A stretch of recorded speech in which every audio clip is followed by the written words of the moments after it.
to the external world. By external world I mean any microcontroller like STM32.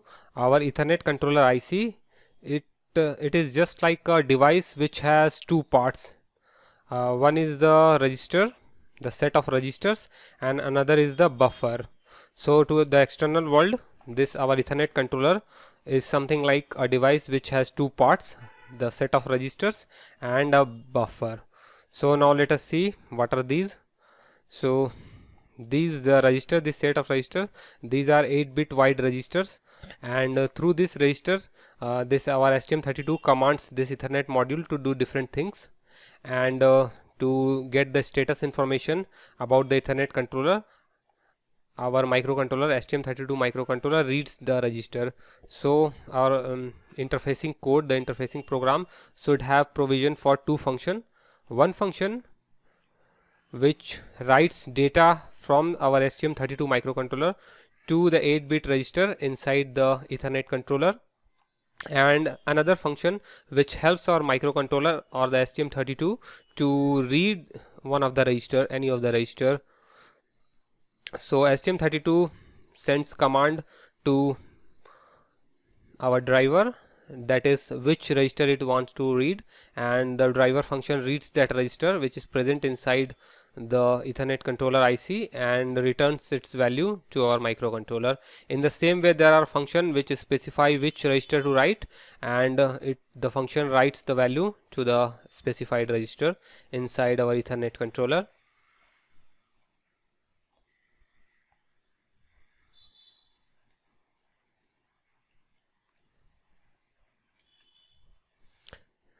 And the second thing which is present inside our Ethernet controller is the buffer. So buffer is actually a type of memory and its size is 8 KB. So this buffer is 8 KB long, and 8 KB means 8192 bytes. So this amount of bytes is available inside this buffer. The use of this buffer is to send and receive data over Ethernet. So any data that comes through the Ethernet cable inside our Ethernet controller, so these data which are coming from the Ethernet line and going inside our Ethernet, this connector, these data are actually buffered inside this memory, the buffer memory. The data gets filled inside this memory one by one, and from this buffer our STM32 can get this data. So there are function in our driver that help STM32 to read the contents of this buffer from this buffer inside the microcontroller. So the data actually first come through the cable and goes inside this buffer, and from there our STM32 can read it. And in the same way, data is written to Ethernet. Any data that our STM32 want to send through this Ethernet, it first writes the data to the buffer. To the buffer, it fills the data to the buffer, some amount of byte, and then the STM32 instructs this Ethernet controller IC to send those data. So it instructs using one of the register. It writes some value to this register, and that instructs our ENC28J60 to send those data which are present inside the buffer through the Ethernet line, like this. In this way this data transmission works.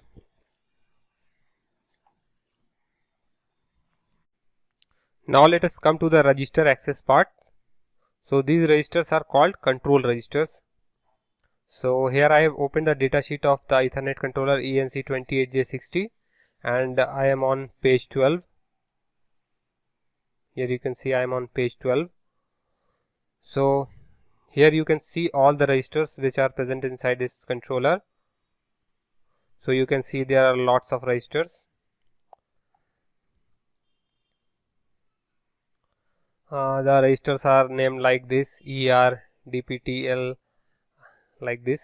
These are short forms of the register. Later on we will see the details what does these names means. By configuring these registers, we actually configure the Ethernet controller. We command the Ethernet controller read the status. So let us see what is written here. The control register provides the main interface between the host controller, that is our microcontroller, and the on-chip Ethernet controller logic. Writing to these registers controls the operations of the interface, while reading the registers allow the host controller, that is STM32, to monitor the operation. This is given in the datasheet. This will become clear as we move ahead. So one thing to notice here is that this total number of registers, they are divided into some banks.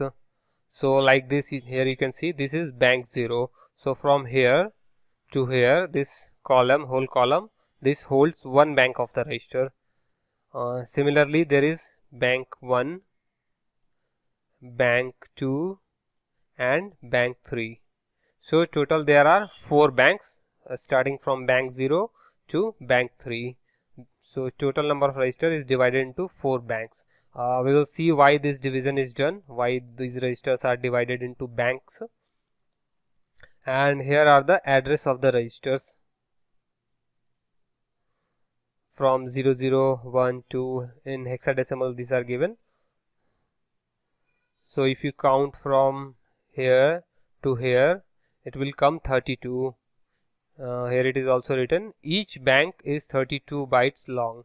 So you can try counting from here, 1, 2, 3, 4, 5, 6, 7, 8, 9, 10, 11, 12, 13, 14, 15, 16, 17, 18, 19, 20, 21, 22, 23, 24, 25, 26, 27, 28, 29, 30, 31, 32. So each this column holds 32 registers. These are named from 00 to 31 and in hexadecimal like this 1F. And now here one interesting thing you have to note is that the bottom, the high part, 5 registers here, 1, 2, 1, 2, 3, 4, 5. These last 5 register, these are common in all banks. So whichever bank is selected for reading, these registers are present in all banks. In bank 0, bank 1, bank 2, bank 3, in all banks these registers are present because these are some very important register. So these are present in all of the banks, and only these are leaving these 5 upper registers. These are unique to each bank. Like in 00 address, here you can see this is the register in bank 0, ERDPTL. While if you go to bank 1, it is at address 0, it is ETH0, and on bank 2 it is MACCON1, and on bank 3 it's MADR5. So these addresses are different. See, these registers are different in different bank, but these registers are common. If you see the register address 1B, here in bank 0 it is EIE. Also in bank 1 it is same, EIE. In all bank it is same. So now let us see why this kind of division is done. For that we have to understand the commands that are present in this Ethernet controller. Commands are nothing but the commands are the basic method by which this our STM32 or any other host microcontroller is able to read or write to these registers. So we will go to the command section. So here I am on page number 26 of the data sheet. The section is SPI instruction set. This instruction set is same as the command. We call it instruction set or command. So here is the table. Only this much commands are present. 1, 2, 3, 4, 5, 6, 7. Only 7 basic commands are present. Only using this 7 command, every operation is carried out in the controller. So come on, let us see what are the commands. The first command is read control register. This command helps us read the registers which I have just shown you previously. This command helps us read any of the register, and the counterpart function is write control register. One is read, one is write. So how these commands work, you can see these how the commands are operated. So just after pulling the CS line low, that is pulling the CS line low in SPI you must be knowing that pulling SPI line low signifies start of transmission. So as soon as there is a start of transmission in the SPI bus, the first byte which we send is byte 0. So this first byte contains the command code. So this command code is formed of two parts: the opcode, the operation code, and the argument, two parts. So here you can see the opcode is of 3 bytes, 3 bits, 1 2 3, 3 bits, 3 bits opcode is there, and the argument is 5 bit, 1 2 3 4 5. So now here you just have to do a little math and some basic information about binary numbers. So I will ask one question. What is the largest number that we can represent using 5 bits? 1 2 3 4 5. What is the largest number we can represent? So the answer is 2 to the power 5. And if you go to calculator and you enter 2, we have to switch to scientific calculator. 2, now x to the power y, 2 to the power, and 2 to the power 5. So what is the result? 32. So maximum we can represent number from 0 to 31, total 32 representation. That is why,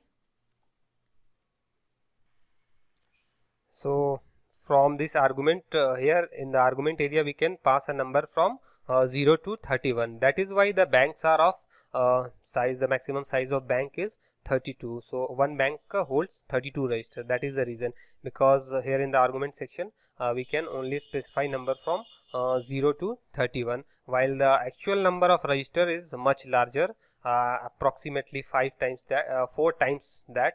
That is why there are 4 banks present. So whenever we issue this command, read control register, it actually reads the selected bank, the bank which is selected.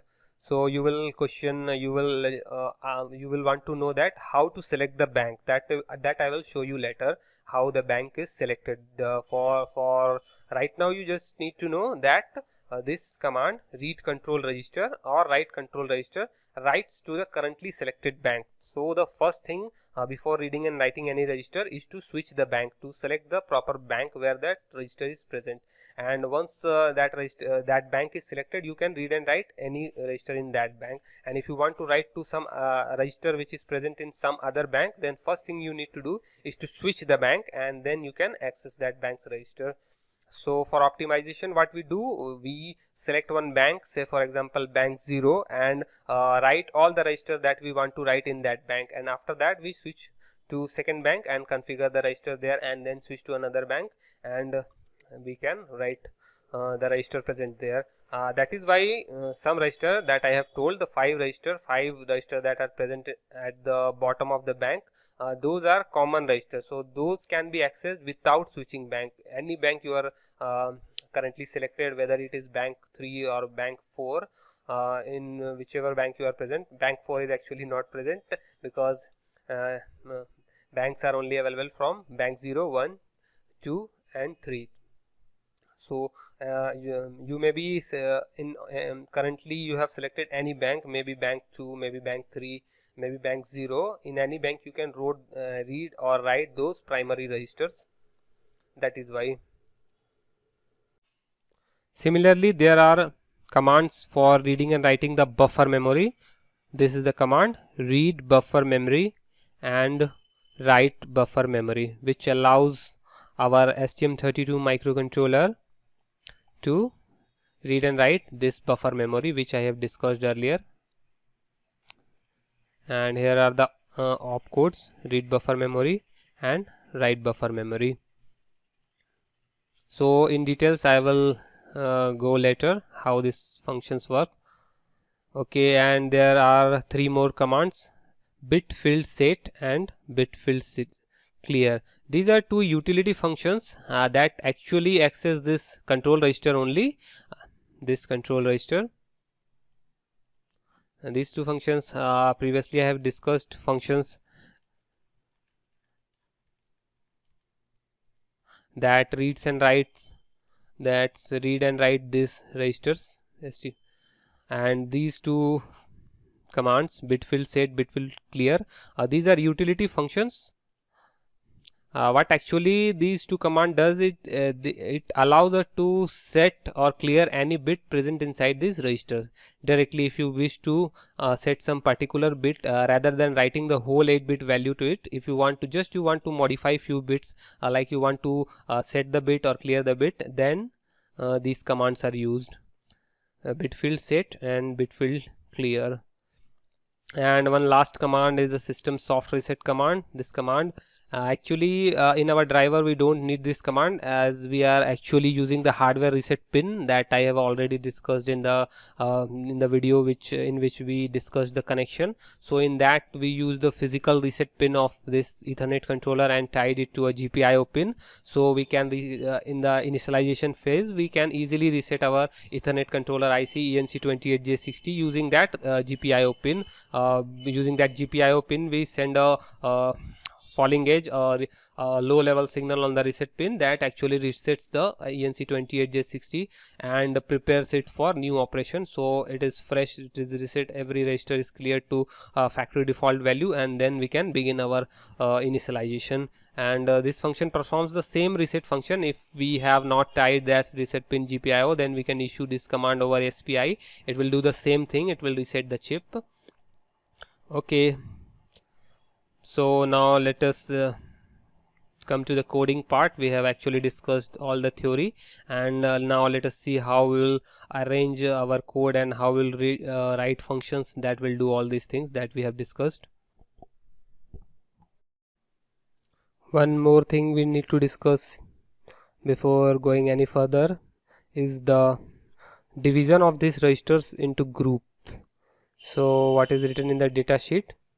Control register for the ENC28J60 are generically grouped as ETH, MAC and MMI registers.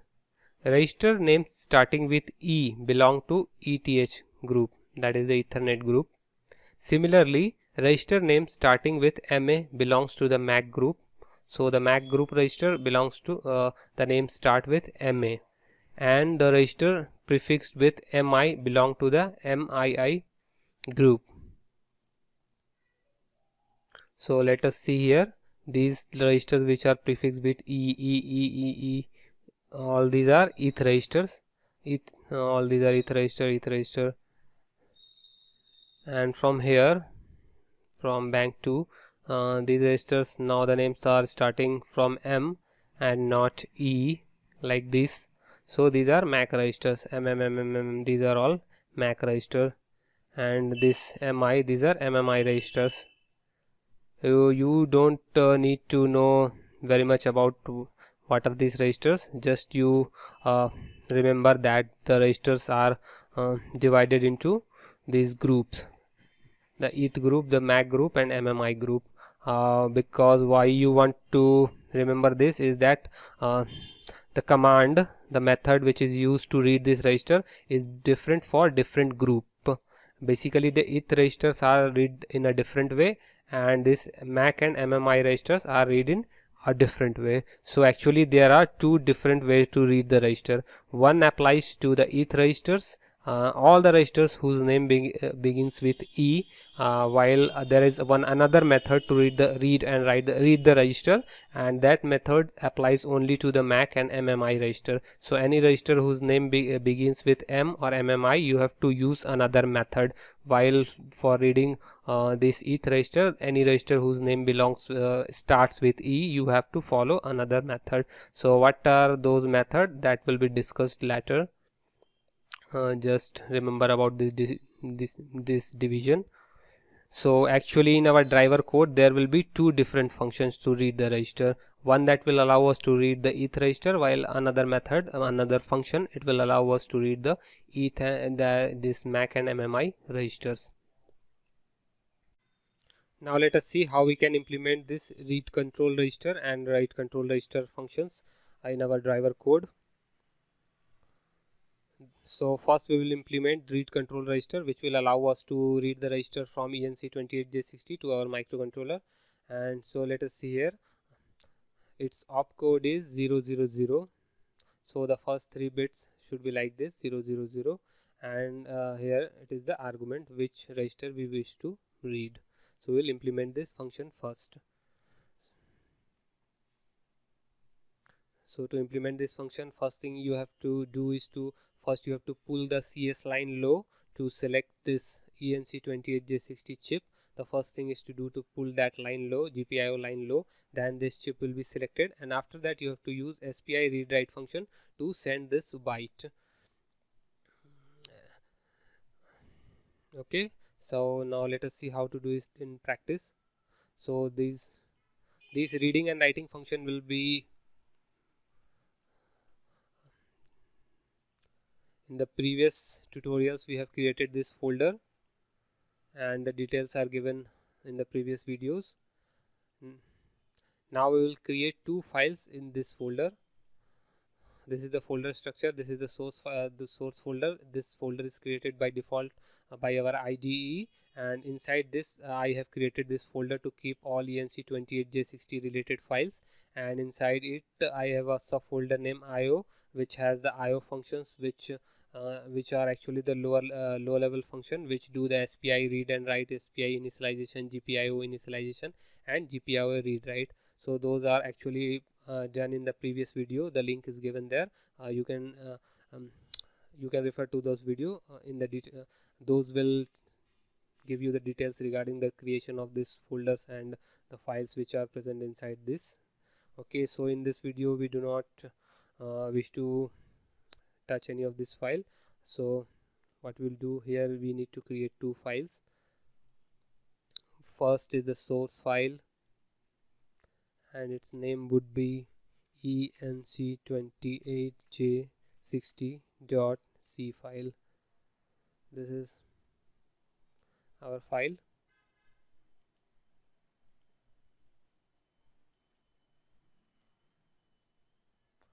and one more file will be there, that will be the header file corresponding to this file.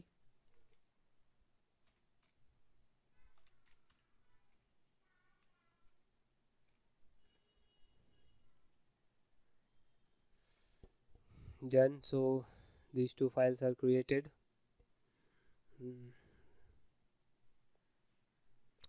Now we will start coding inside these files. First we will start with the C file. This is the C file.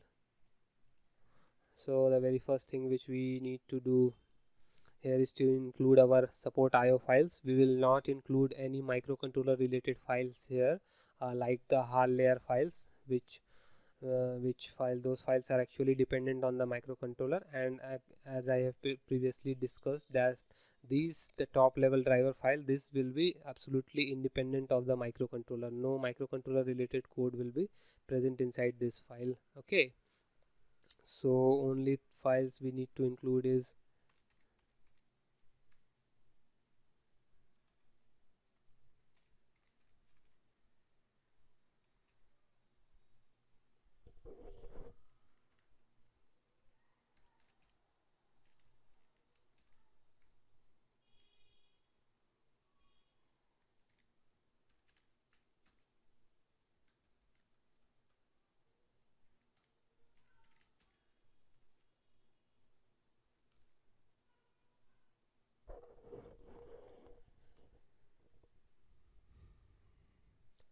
and now we will include some files that we have created in the previous video that actually helps us do the IO on SPI bus and manipulation of the GPIO.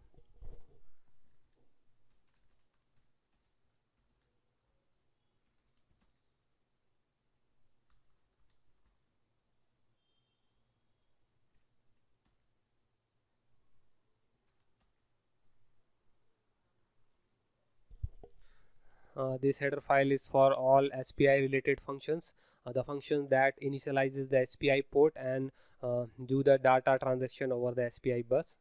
For that I have included this file.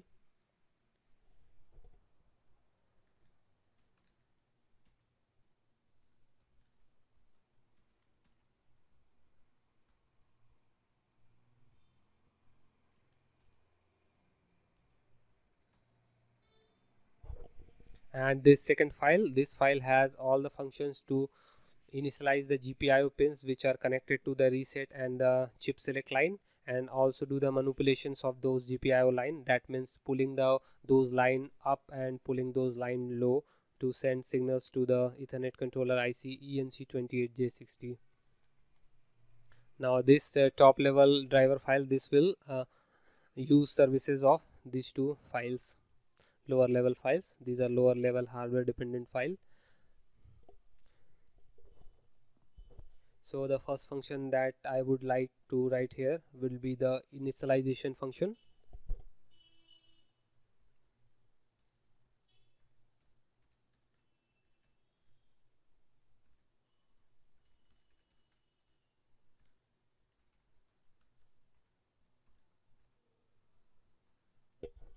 This is the initialization function. It will the first thing that it will do will initialize the SPI port and the GPIOs.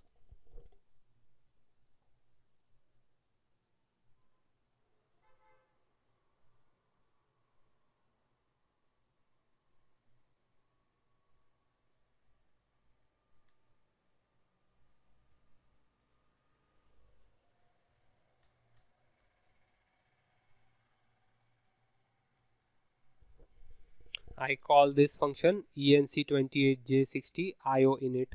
It will initialize the two IO pins. Those are connected to the reset line and the chip select line. This function will do that, and how it will be done is dependent on the hardware. So we are not writing any hardware dependent code here. We will just, for new hardware, we will just modify the implementation of this function. In the same way, we will call this function from the SPI layer, initialization of the SPI.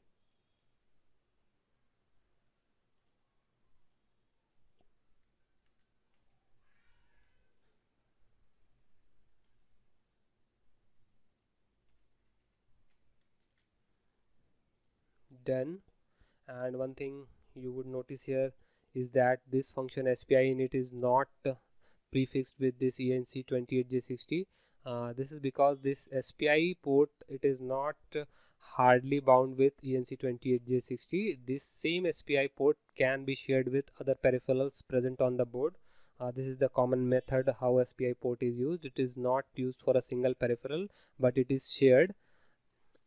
So the same SPI port you could use for say a flash memory, a memory card, things like that. You can connect many other peripheral on the same bus. Only thing that will difference is the chip select pin. So the different peripherals, say the flash memory or the memory card, those will be having all the connection pins will be same in parallel. Only the chip select lines will be different for each peripheral. And that is why I have not bound this function to ENC28J60, because ENC28J60 is not having a dedicated SPI port for it. It is using the shared SPI port of the board. Only right now, only these two things we need to do in the initialization function. And now we will write the function for read register and write register. So first, as I have discussed, there are two different varieties of read register function. Those I am going to implement here.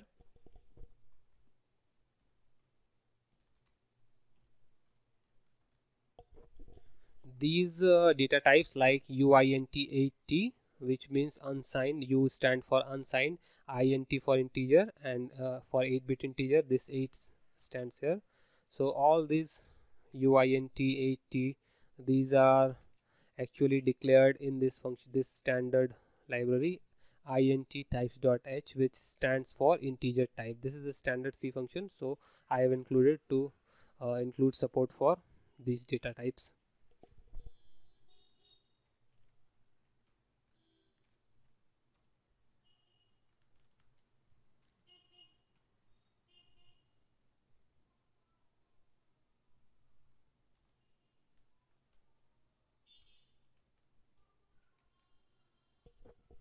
So the first function here, its name is ENC28J60 read reg.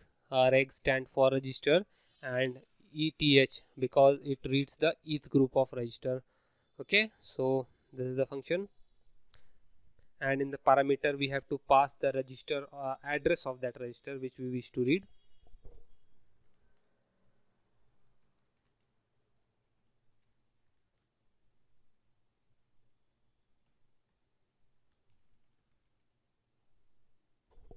So this function is having only one parameter, the address of the register to read. It will read the currently selected bank register, right?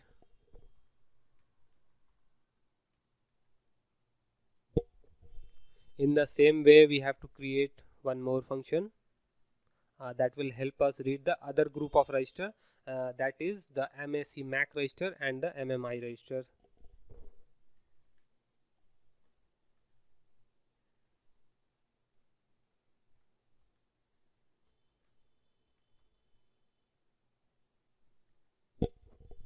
So here is the second function, second version of the same function which reads the MAC and MMI registers.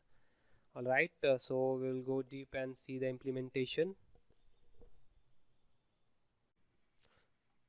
So now let us see how to implement this read register function.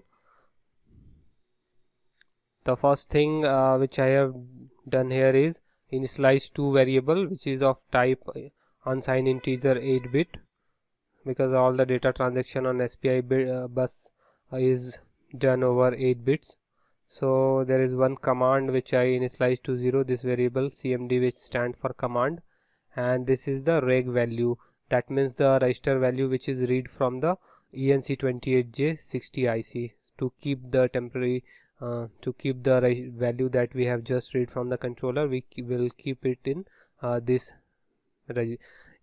variable. Okay, so first thing what we are doing here, the address which the user is providing us when he or she is calling this function, the address of the register which they want to read is specified here in the address, but this is an 8-bit data type, so it can store value from 0 to 255.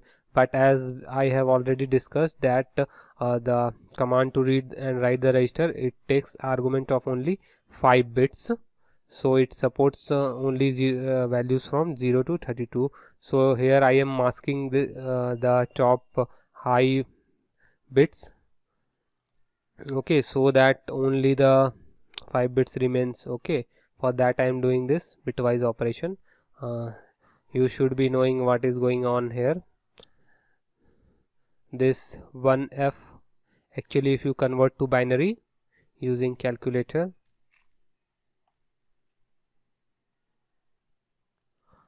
so we'll go to the programmer mode and go to hexadecimal mode, select hex and type 1 then F.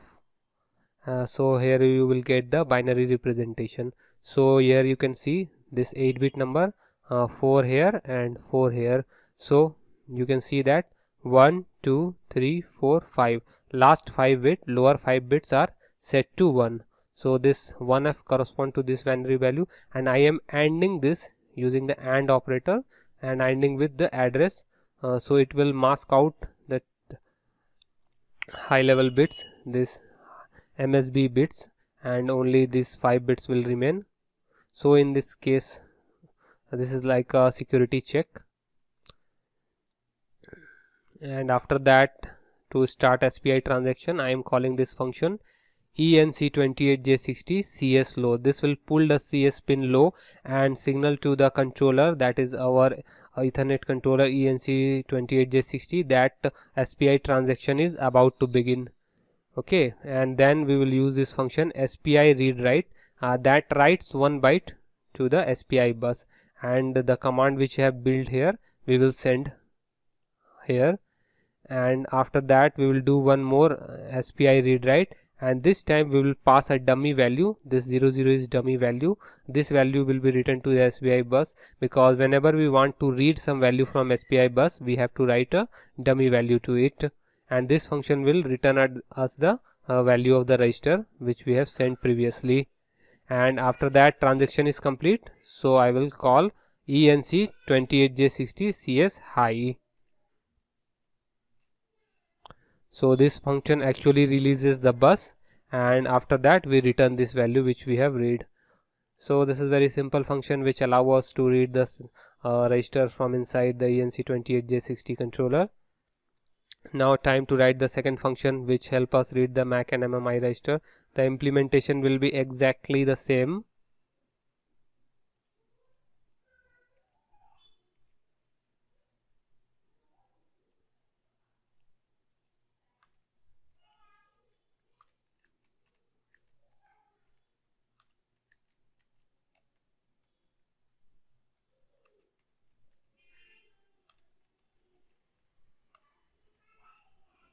So right now I have just copied and pasted this function, but the difference in reading MAC and MMI register is that if you go to the data sheet, read control register command sequence for each register, it is like this. This is the first byte which we have sent, which has the opcode 000 and the address, and just after it the second the data out is just immediately after that. Okay, so this from here to here, this part was this SPI read write command, and after that this second SPI read write command, this one was this transaction. So in the first transaction we written the opcode and the address, and exactly in the second transaction we got the data.